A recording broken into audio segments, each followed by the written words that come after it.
A little dig through the archives of the channel shows that the last time I took an IKEA Koppla power supply to bits was approximately 6 years ago.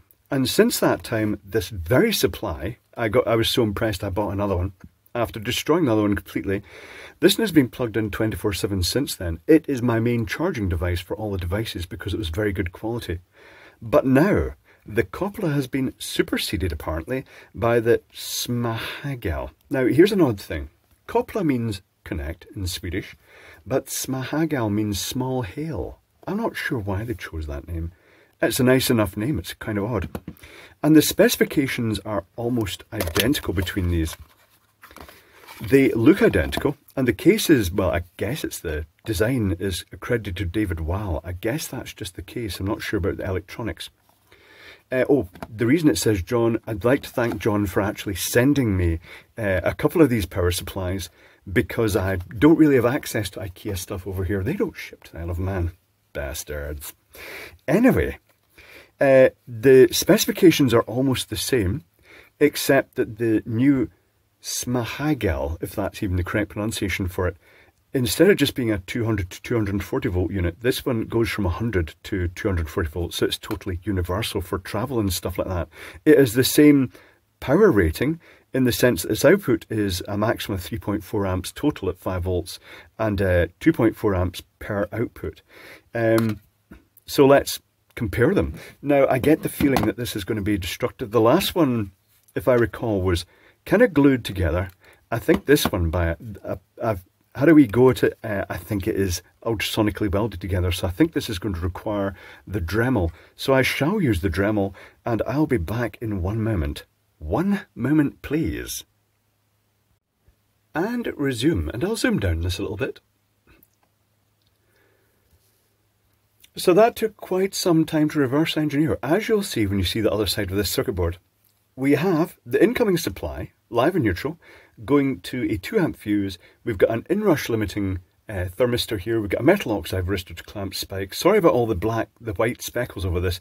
I really had to Dremel that big time to get it open. May have actually touched the capacitors a little bit in the process and scuffed them.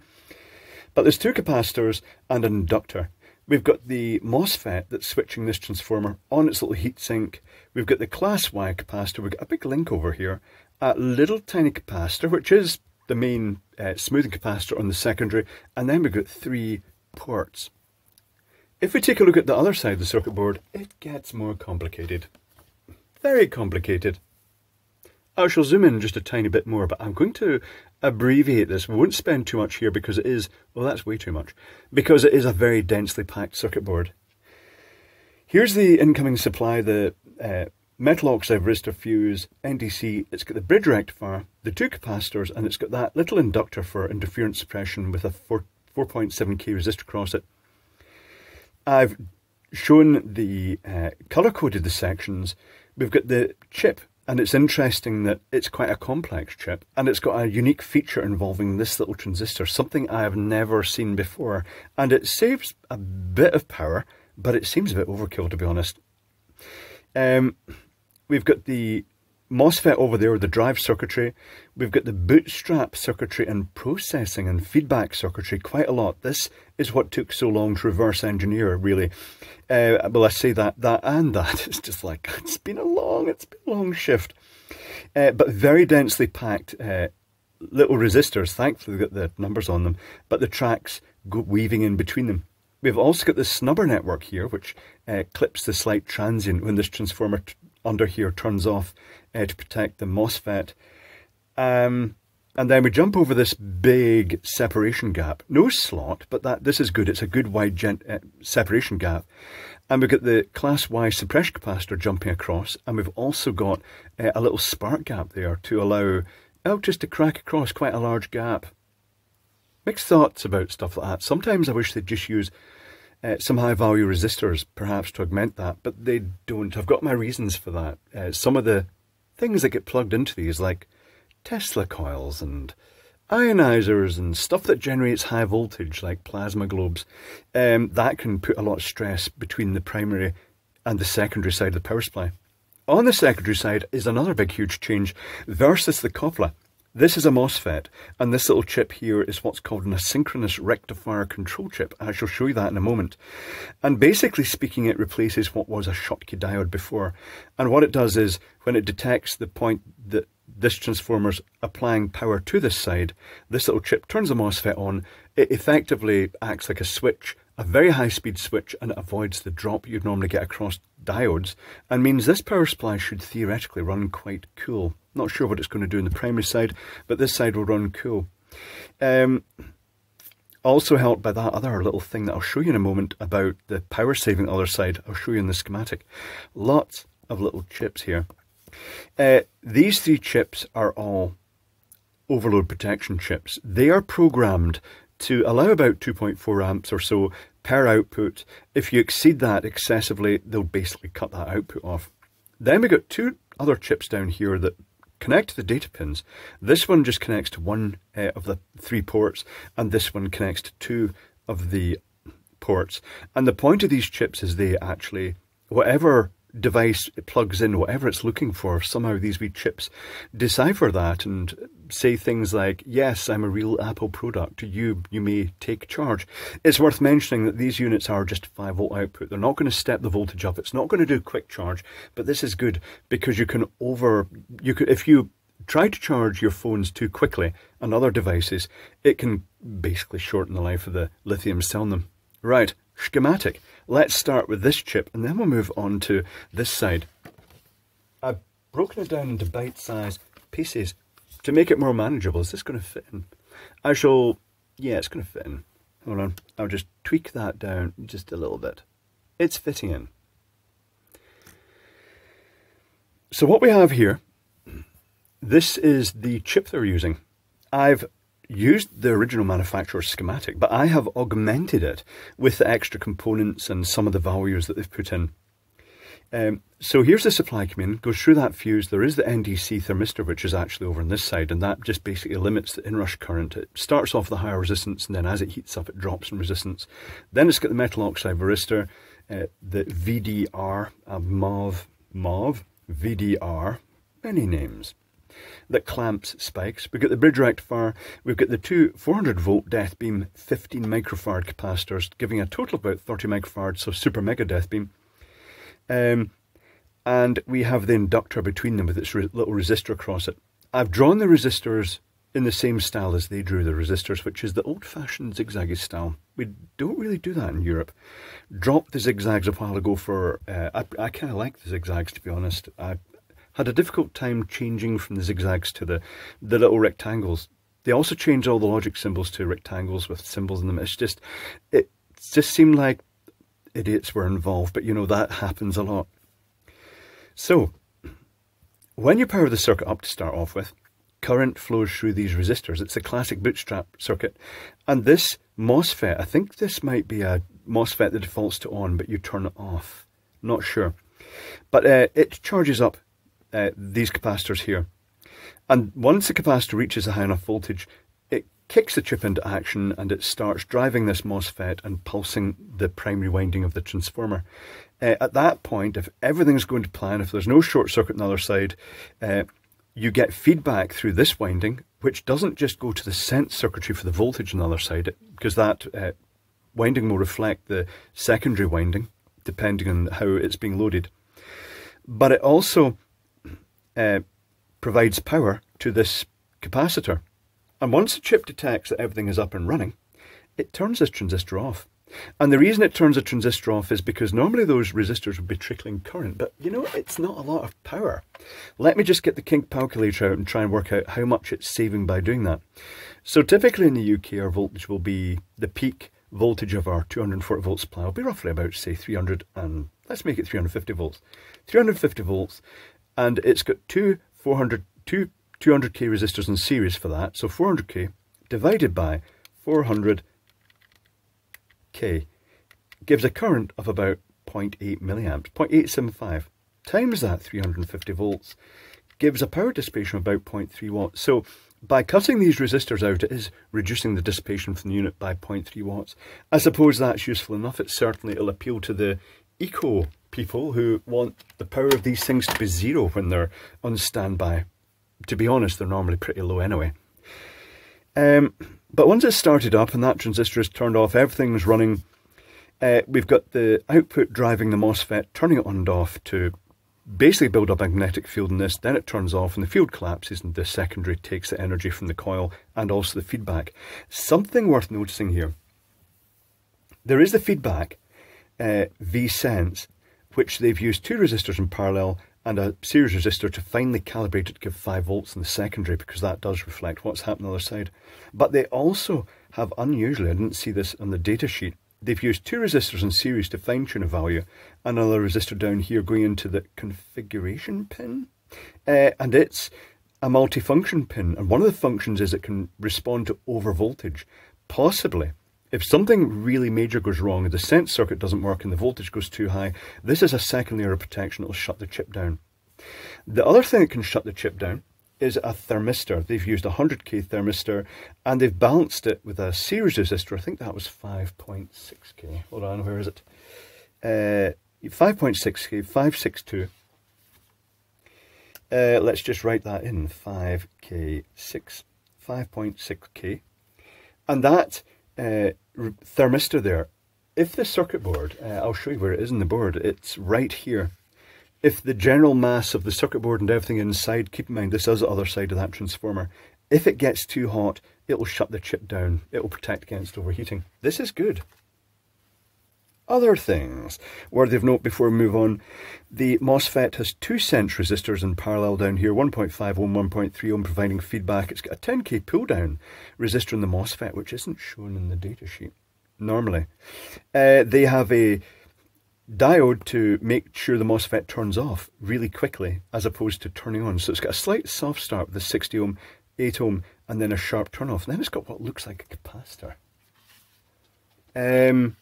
Between, yeah, this is odd. It's connected between the drain of the MOSFET and the gate. I don't know why they've done that. Part of me wondered, is it a high value resistor upside down or something like that? Or is it an actual capacitor? Not sure what that is, but I measured it and it seemed to come in at 54 nanofarads, if that wasn't just a skewed reading. So it might be a capacitor. Anything else on this? So basically speaking, they've gone above and beyond with the primary side. This is good. Next, we want to take a look at the secondary side. And this is where it gets really interesting. I should have locked the exposure off in that, but apparently I didn't lock the exposure off in that. Has that been flickering up and down? That would be annoying if it had. Here's the secondary. There is the capacitor coming from the negative of the primary to the negative of the secondary, just to provide a path back for capacitively coupled current that can just reduce radio interference, particularly with long leads connected to the output. Here is the MOSFET and a control chip. This control chip took ages to identify. This is possibly, and I say possibly because it's the only one that had a pinout that roughly fitted, it may be a dialogue semiconductor IW673 digital green mode synchronous rectifier controller. Most of the other chips had pin 1 driving the gate of the MOSFET. This one, pin 3 drives the gate of the MOSFET. Very hard to find, but this one does tally up with all the pins. IW673. Let's just write in IW673.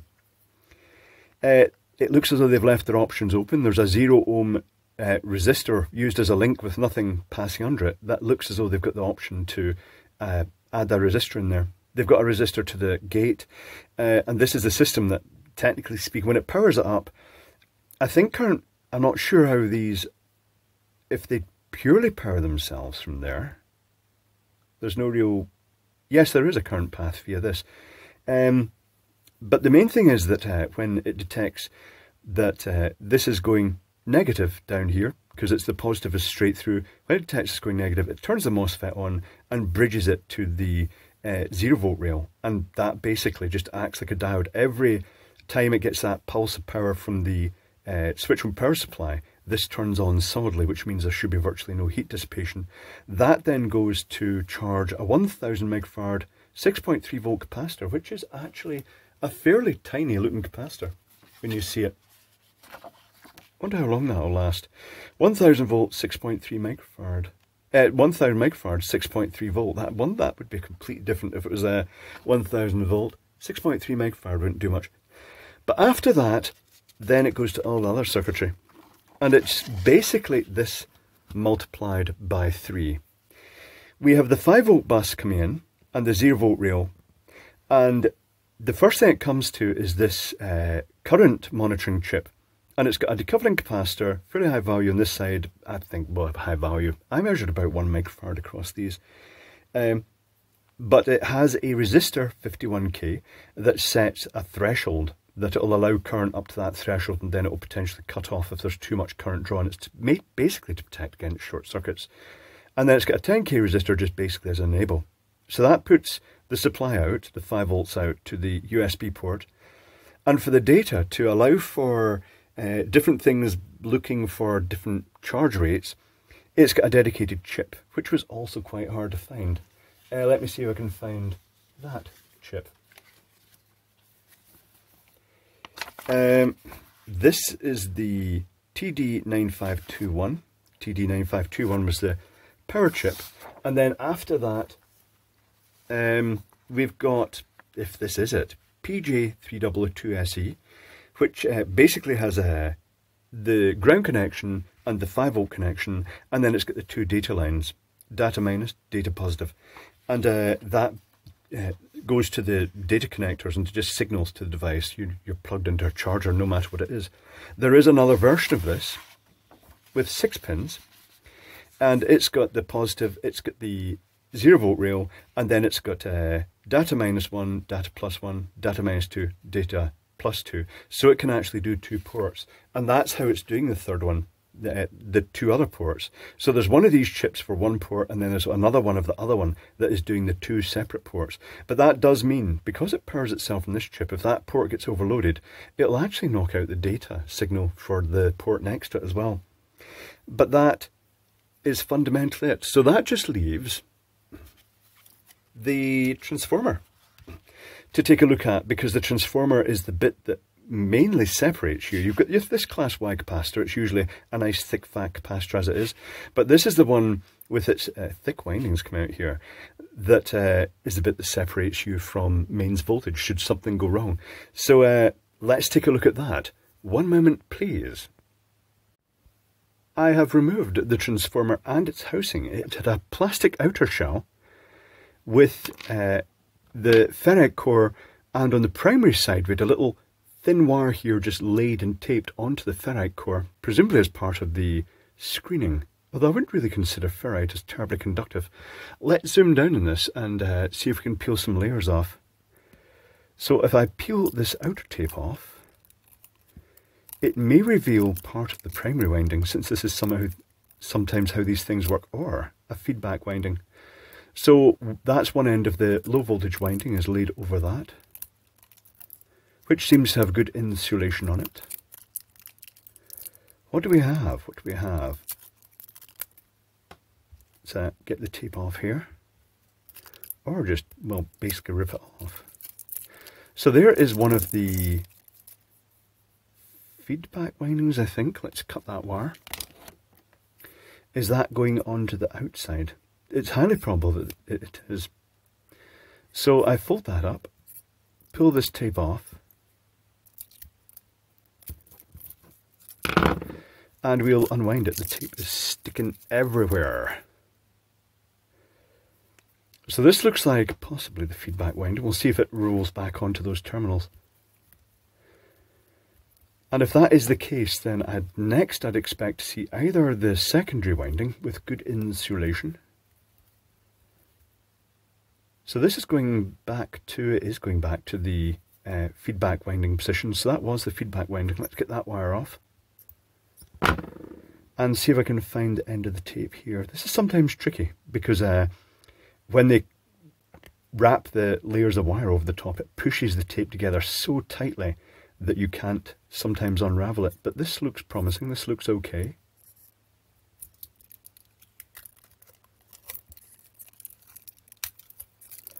So this looks like a primary, part of the primary winding, which is also expected. Let's see if I can get the outer primary winding off.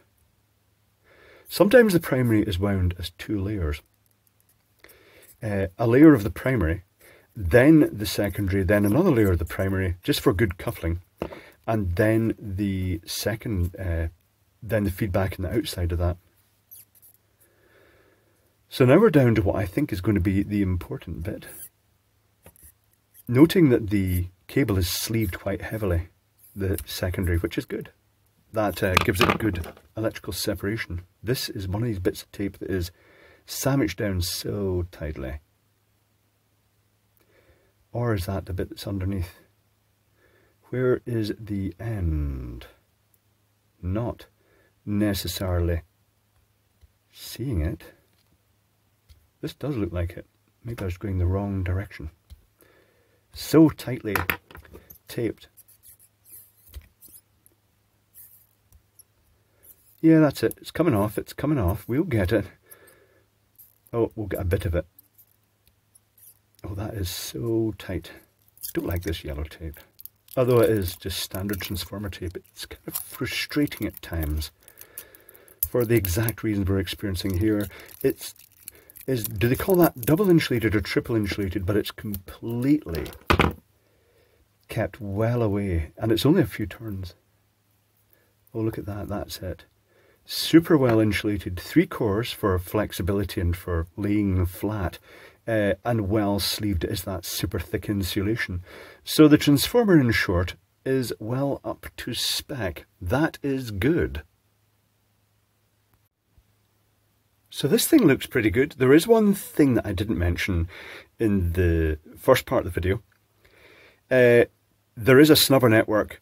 They've kind of doubled up on components here as well. What that does is that when the MOSFET turns off, you tend to get a collapsing field in this before the other side catches up. The secondary can clamp that. So to clamp that tiny spike you get, there's a diode here, some current limiting resistors, and then a capacitor that just absorbs that spike, and then a discharge resistor across that to keep that capacitor from just charging up continually. And it just basically resets it ready to absorb the next spike.